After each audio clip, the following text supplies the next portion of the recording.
Hello and welcome. In this video, you will learn how to replace the tray of the detergent dispenser in your washing machine. No tools are required for this task, making it a straightforward fix you can do at home. First, unplug your washing machine from the power source. Disconnect it from the water supply too. Pull out the detergent drawer. Press down on the insert to let it go.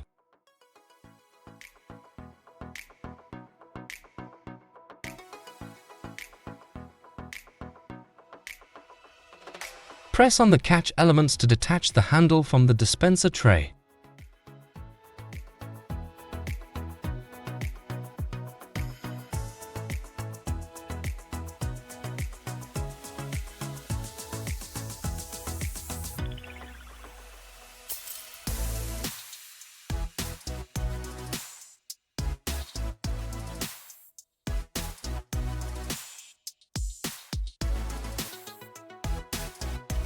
To refit the drawer, repeat the steps in reverse order.